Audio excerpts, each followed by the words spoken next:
Situé en mai, 7 en juin, après 3 mois de baisse, le nombre de victimes sur les routes est de nouveau en augmentation. Alors si globalement le nombre de tués reste stable sur les 6 derniers mois par rapport à l'an dernier, il est toujours trop important pour les responsables de la sécurité routière. Pas question donc de relâcher la tension sur les bords des routes. Et ce mercredi entre La Roche et Belleville, la gendarmerie veille au respect du code de la route en menant une opération alternative aux poursuites.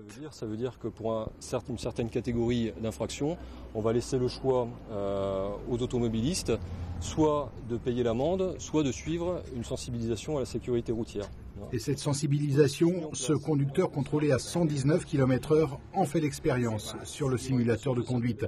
Le message est retenu. On l'a vu au niveau du simulateur, c'est vrai qu'un petit peu moins de 10 km/h, ça fait l'équivalent de 10 mètres de plus en distance de freinage.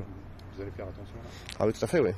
Ces opérations de contrôle et de sensibilisation, telles que celle-ci, seront menées tout l'été avec un objectif, sauver des vies. Nous avons à peu près chaque jour plus de 400 personnels qui seront sur place, sur le terrain, pour faire des contrôles, de la prévention, avec des cibles qui sont très très claires comme à chaque fois, la vitesse, l'alcool, les stupéfiants.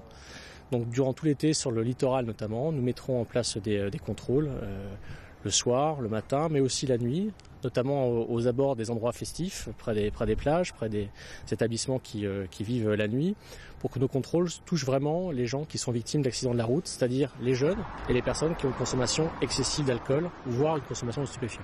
Mais il n'y aura pas toujours le choix entre procès verbal ou sensibilisation.